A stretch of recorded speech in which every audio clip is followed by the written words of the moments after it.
up অসমৰ সভাপতি হ'ব নেকি ৰমেন চন্দ্ৰ বৰঠাকুৰ সামাজিক মাধ্যমত দাবী উঠিছে ৰমেন চন্দ্ৰ বৰঠাকুৰক পাতিব লাগে আপ অসমৰ সভাপতি সামাজিক মাধ্যমত এনে দাবী উত্থাপন কৰিছে দলটোৰ বহু সাধাৰণ কৰ্মীয়ে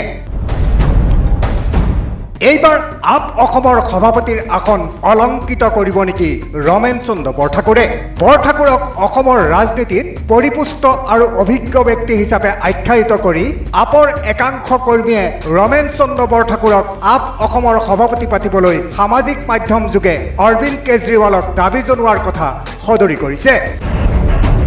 এইসকল আপ কৰ্মীৰ মতে আম আদমি পাৰ্টিৰ কেন্দ্ৰীয় নেতৃত্বই বৰঠাকুৰক অসমৰ গুৰুদায়িত্ব দিলে দলটো নিয়াৰিকৈ চলাত সহায়ক হ'ব আৰু সমগ্ৰ অসমত ধন ধৰি উঠিব পাৰিব পিছে ৰমেন চন্দ্ৰ বৰঠাকুৰে যোগদান কৰিব নেকি আম আদমি পাৰ্টিত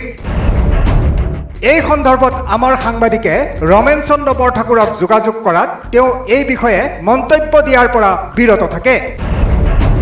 তেওঁ কয় বৰ্তমান মই ইণ্ডিয়ান নেশ্যনেল ট্ৰেড ইউনিয়ন কংগ্ৰেছৰ সভাপতি গতিকে মই এতিয়া শ্ৰমিকৰ বাবে কাম কৰি আছো তাৰোপৰি মই জাগ্ৰত প্ৰহৰী অসমৰ সভাপতি হিচাপে সমাজখনক সকলো দিশতে জাগ্ৰত কৰি আমাৰ সমাজখনক আগুৱাই নিয়াৰ ব্ৰতত ব্ৰতী হৈ আছো সমাজ জাগ্ৰত হ'লে সকলো দিশতে পৰিৱৰ্তন ঘটিব পাৰে